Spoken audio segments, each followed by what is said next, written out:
Abdullah Mamun and welcome back to my channel. In this video, I'm going to show you how to remove background of photos in 2021. So keep watching this tutorial to the end and don't forget to subscribe my channel, smash the like button and share this video with your friends. So let's get started today's video.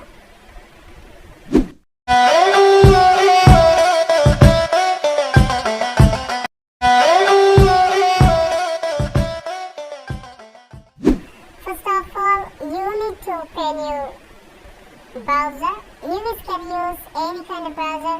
So I'm going to use Chrome browser.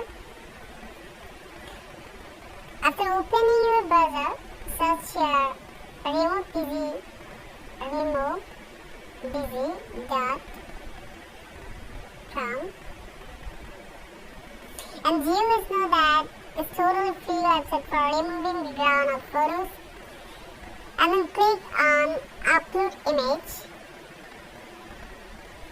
After that, select that photo with photo's background you want to remove. So I'm going to select this one.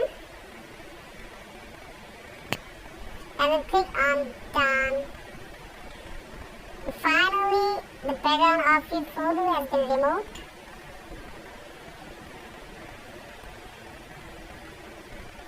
Please wait a second.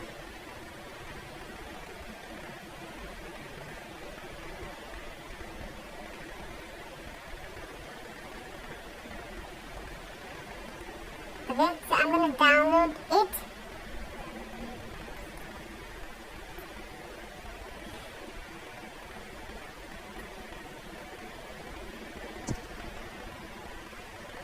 So I'm going to check it out. Okay. So guys, that's all for today. I will see you in my next video. Until next time.